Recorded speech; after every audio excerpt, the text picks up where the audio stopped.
Assalamualaikum warahmatullahi wabarakatuh. Sebelumnya saya ucapkan terima kasih kepada Bapak dosen Bapak Ceceng Salamuddin selaku pembimbing mata kuliah pengembangan dan inovasi kurikulum pembelajaran agama Islam. Tak lupa juga kepada rekan semuanya. Tak lupa marilah kita panjatkan puji serta syukur kehadirat Allah Subhanahu wa Ta'ala yang mana telah melimpahkan rahmatnya sehingga kita dapat melakukan kuliah online ini dalam keadaan sehat. Amin.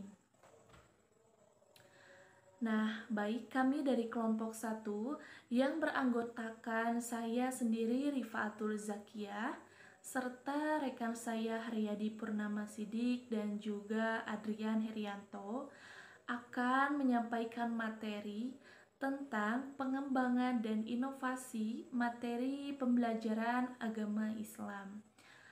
Nah, untuk mempersingkat waktu, marilah kita mulai saja. Baik teman-teman, jadi di materi pertama itu ada karakteristik materi pembelajaran agama Islam. Pembelajaran agama Islam merupakan rumpun mata pelajaran yang dikembangkan dari ajaran-ajaran pokok atau dasar yang terdapat dalam agama Islam. Karena itulah, pembelajaran agama Islam merupakan bagian yang tidak dapat dipisahkan dari ajaran Islam. Ditinjau dari segi isinya, PAI merupakan mata pelajaran pokok yang menjadi salah satu komponen dan tidak dapat dipisahkan dari rumpun mata pelajaran yang bertujuan mengembangkan moral dan kepribadian peserta didik. Tujuannya adalah terbentuknya peserta didik yang beriman, bertakwa kepada Allah Subhanahu wa Ta'ala, berbudi pekerti yang luhur atau berakhlak mulia, memiliki pengetahuan tentang ajaran pokok agama Islam, dan mengamalkannya dalam kehidupan sehari-hari, serta memiliki pengertian atau pengetahuan yang luas dan mendalam tentang Islam, sehingga memadai baik untuk kehidupan masyarakat maupun untuk melanjutkan pendidikan ke jenjang yang lebih tinggi. Untuk selanjutnya, materi akan disampaikan oleh rekan saya. Saya persilahkan. Assalamualaikum warahmatullahi wabarakatuh. Saya Adrian Haryanto akan melanjutkan presentasi dari makalah yang telah kami buat mengenai tentang pengembangan dan inovasi materi pembelajaran pendidikan agama Islam yang beranggotakan saya sendiri Adrian Herianto, kemudian Haryadi Purnama Sidik, dan juga Rifaatul Zakiyah. Oke, saya di sini akan menjelaskan tentang bidang bahasan materi pembelajaran PAI. Apa itu pendidikan agama Islam? Yang dimaksud dengan pendidikan agama Islam adalah pendidikan yang terencana untuk mempersiapkan peserta didik dalam meyakini, memahami, menghayati, dan juga mengamalkan ajaran agama Islam melalui kegiatan bimbingan, pelatihan, dan latihan-latihan lainnya. Bidang studi pembelajaran pendidikan agama Islam atau disingkat dengan PAI ini meliputi beberapa mata pelajaran. Ada pelajaran akidah akhlak, kemudian Quran hadis, fikih, sejarah, dan sebagainya. Dalam materi akidah meliputi bagian dari mata pelajaran PAI yang memberikan kontrol pada bimbingan atau pada pembinaan keyakinan bahwa Tuhan adalah asal-usul dan tujuan hidup manusia.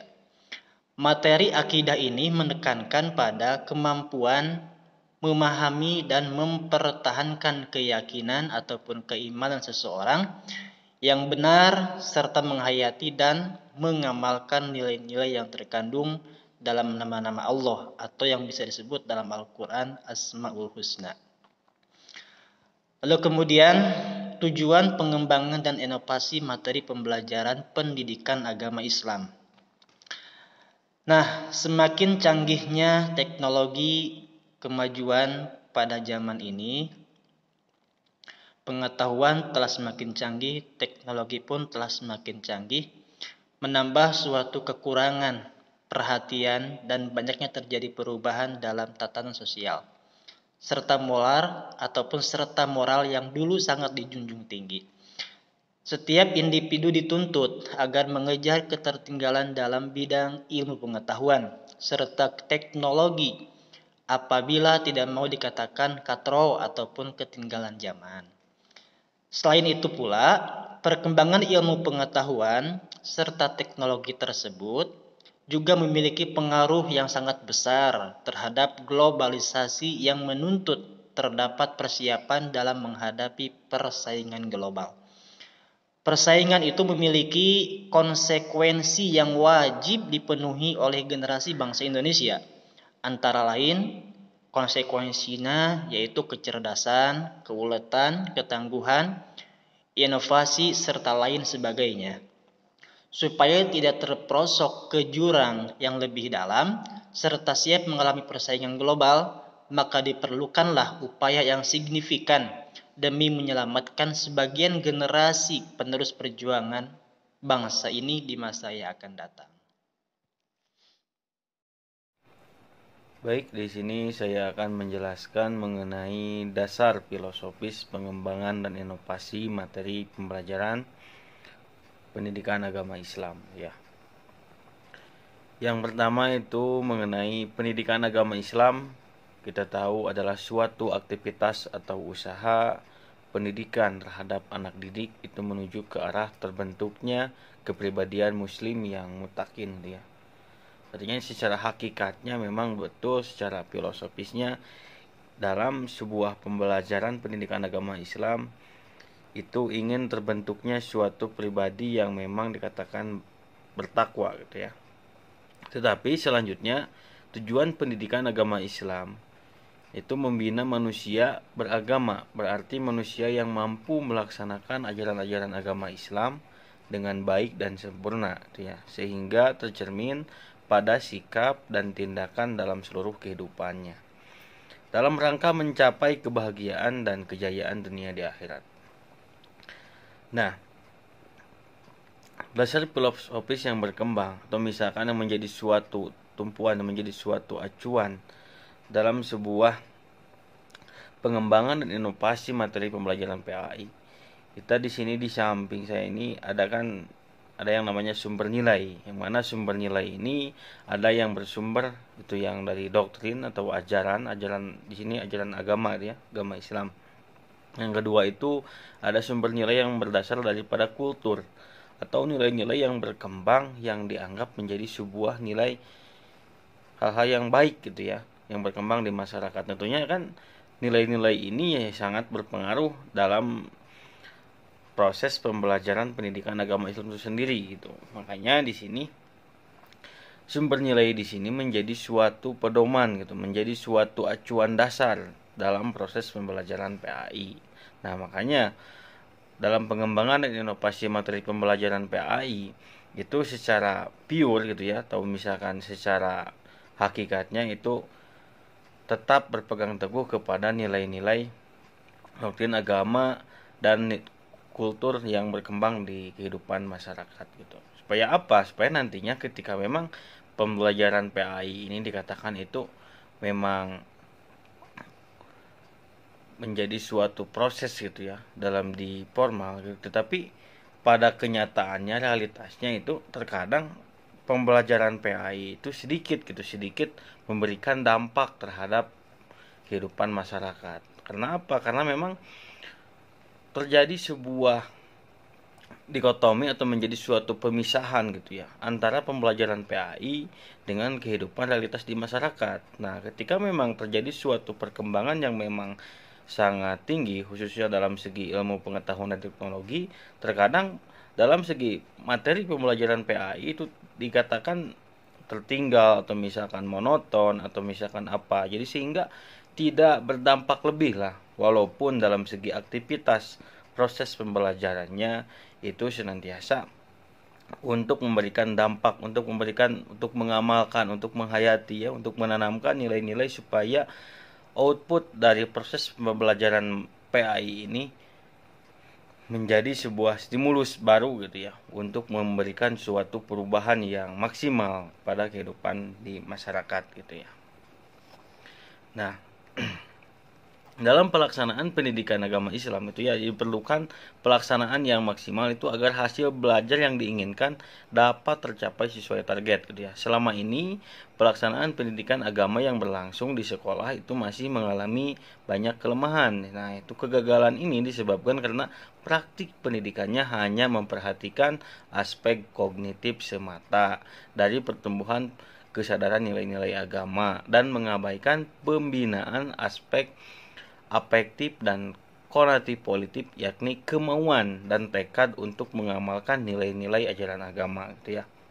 Walaupun kita tahu bahwasanya kita ini selalu mengaitkan aspek kognitif, afektif dan psikomotor, tapi jangan sampai kita lupa bahwasanya yang mengontrol ketiga itu adalah aspek konatif atau kemauan, tekad dalam diri seseorang atau dalam diri seorang peserta didik gitu ya. Bagaimana dia itu mengalami sebuah pengalaman kognitifnya seperti apa, kemudian menyadari atau misalkan menumbuhkan sikap-sikap yang memang dirumuskan dalam muatan kompetensi inti dan kompetensi dasar mata pelajaran PAI gitu ya. Tetapi jangan sampai tidak memperhatikan nilai-nilai yang lain gitu, yakni nilai-nilai seperti tadi, yakni kemauan dan tekad untuk mengamalkan nilai-nilai ajaran agama tersebut sehingga bisa berdampak lebih untuk kehidupan bermasyarakat gitu ya. Yang selanjutnya itu langkah-langkah pengembangan dan inovasi materi pembelajaran PAI gitu ya. Jadi dalam pengembangan materi ajar atau misalkan dalam materi pembelajaran itu seorang guru itu perlu memperhatikan berbagai aspek gitu ya, sehingga seorang guru itu mampu membuat strategi dalam mengembangkan materi pembelajaran sesuai dengan tujuan yang diharapkan. Jadi di sini ada salah satu pendapat dari Komalasari gitu ya, yang mana materi atau misalkan materi pembelajaran yang dikembangkan itu harus memiliki karakteristik dalam pemilihan fakta, konsep, prinsip, dan prosedur yang harus diajarkan kepada siswa gitu ya. Hendaknya memperhatikan hal-hal yang pertama itu tentang keterkaitan dengan konteks lingkungan di mana siswa berada gitu ya. Pastinya ini dalam lingkungan sosial, dalam lingkungan budaya, dalam lingkungan politik dan lain-lain, itu selalu harus diperhatikan. Yang kemudian itu adalah tentang keterkaitan dengan materi pelajaran yang terpadu. Artinya materi lain pun jangan sampai dikesampingkan gitu, tetapi harus ada suatu koherensi atau misalkan keterkaitan antara materi yang satu dengan materi PAI ini sehingga terjadi suatu kolaborasi yang lebih gitu dalam mencapai suatu tujuan pembelajaran sehingga terciptanya sebuah individu yang dikatakan menjadi individu yang ideal gitu ya, setelah mengalami pengalaman atau misalkan menjadi dalam proses pembelajaran gitu. Dan selanjutnya itu yang harus diperhatikan adalah memberikan pengalaman langsung melalui kegiatan inquiry gitu ya. Jadi materi yang ada dikembangkan sendiri oleh siswa itu melalui pengalaman langsung dan kegiatan penemuan gitu. Dalam artian penemuan di sini bisa ditemukan misalkan di masyarakat atau di mana gitu ya, dalam secara pengembangan dan penemuannya gitu. Yang selanjutnya itu mengembangkan kemampuan kooperatif sekaligus kemandirian, mengembangkan kemampuan melakukan refleksi, yang artinya ini berupa kemampuan umpan balik gitu ya terhadap penguasaan dirinya terhadap fakta, konsep, prinsip dan prosedur yang dikembangkannya, materi dan refleksi terhadap penerapannya dalam kehidupan sehari-hari ini. Adapun langkah-langkah memang dalam pengembangan dan inovasi materi pembelajaran ini setelah kami mencari referensi yang memang sedikit kesulitan gitu ya dalam menyusun argumentasi yang memang dikatakan sebagai langkah atau misalkan step by step dalam sebuah pengembangan dan inovasi materi pembelajaran PAI. Tetapi secara garis besarnya kami menemukan bahwasanya ketika memang kita hendak melakukan suatu pengembangan dan inovasi materi pelajaran PAI, yang pertama itu langkah pertama itu adalah menganalisis. Tentunya analisis di sini adalah menganalisis kompetensi dan kebutuhan. Kompetensi di sini baik dari kompetensi guru atau misalkan kompetensi pendidik itu harus diperhatikan gitu ya. Agar apa? Agar ketika hendak mencapai suatu tujuan pembelajaran, kita tahu bahwasanya kompetensi yang kita miliki ini seperti ini, kompetensi peserta didik itu kita sudah tahu lah gitu, by data. Yang selanjutnya itu adalah memilih materi pembelajaran gitu, dengan memperhatikan aspek ketercapaian gitu. Yang mana ketika memang untuk memilih materi pembelajaran di sini bukan dalam arti kan materi pembelajaran itu sudah ada acuannya, sudah ada rumusan, sudah ada misalkan panduannya. Kalau kita misalkan pendidikan PAI di Indonesia itu ya sudah di KIKD-nya itu sudah dirumuskan terlebih dahulu. Nah, kemudian si guru tadi itu kan mengacu ke arah sana gitu, tetapi harus bisa menyesuaikan gitu, yang mana memilah dan memilih materi ini sesuai dengan aspek ketercapaian peserta didik gitu. Jangan sampai materi yang kita sodorkan atau misalkan materi yang kita kejar itu hanya mengikuti atau misalkan hanya menuntaskan secara administratif saja gitu, tidak memiliki impact tersendiri bagi perkembangan peserta didik. Bahwasanya hakikat dari belajar itu adalah terjadi suatu perubahan dalam diri seorang individu atau peserta didik. Tapi kalau misalkan materinya itu kurang relevan atau misalkan terlalu tidak sesuai dengan kebutuhan dan kompetensi peserta didik, apalagi terlalu misalkan progresif atau terlalu kinian atau misalkan terlalu monoton, itu kan kita harus bisa memilih materi yang memang materi yang mengoleksi beragam materi gitu ya, dari buku atau misalkan dari hasil riset, dari teori-teori yang berkembang dari para ahli dan lain-lain gitu ya. Yang kemudian itu adalah yang pastinya kita harus mengumpulkan bahan dan sumber yang relevan gitu ya.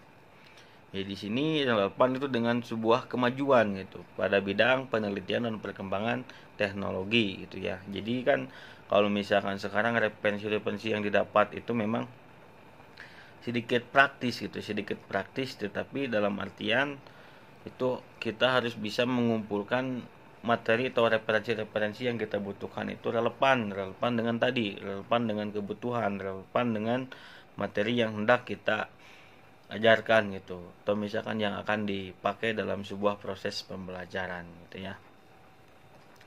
Dan yang selanjutnya yang pastinya itu adalah menyusun sebuah grand design. Bagaimana dalam pengembangan dan inovasi itu mustahil gitu ya kalau misalkan kita tidak membuat sebuah desainnya terlebih dahulu gitu. Desain pembelajaran seperti apa? Jadi maksud di sini bukan cenderung ke arah isinya gitu, melainkan ke arah dalam segi kontennya gitu. Dalam segi misalkan penyusunan kontennya gitu, bukan dalam segi isinya. Jadi kalau misalkan materinya seperti apa, tetapi kita susun atau misalkan kita sajikan dengan hal-hal yang memang menjadi sebuah praktis atau misalkan efektif, efisien gitulah untuk disampaikan kepada peserta didik dan dipakai dalam sebuah proses pembelajaran. Nah, ketika sudah kita menyusun desainnya seperti apa, materi pembelajaran PAI-nya. Nah, kita langkah selanjutnya adalah mengaplikasikan. Setelah mengaplikasikan kan kita dari tahap persiapan, pelaksanaan, baru kemudian kita mengevaluasi apakah memang materi pembelajaran yang telah kita kembangkan atau misalkan inovasi baru tentang seputar materi pembelajaran PAI ini akan memberikan sebuah dampak lebih gitu ya. Di samping kita kan pembelajaran PAI itu diintegrasikan ya dengan budi pekerti gitu ya. Artinya ada nilai-nilai yang bersumber daripada moralitas gitu ya. Membangun sebuah nilai-nilai yang mana individu atau misalkan karakter yang ingin kita capai adalah individu yang bermoral gitu ya, memiliki etika atau misalkan memiliki suatu taraf nilai yang ideal gitu, dikatakan sebagai peserta didik yang memiliki kompeten setelah mengalami pengalaman proses pembelajaran gitu. Ini mungkin itu mengenai langkah-langkah dalam segi pengembangan dan inovasi materi pembelajaran PAI gitu ya.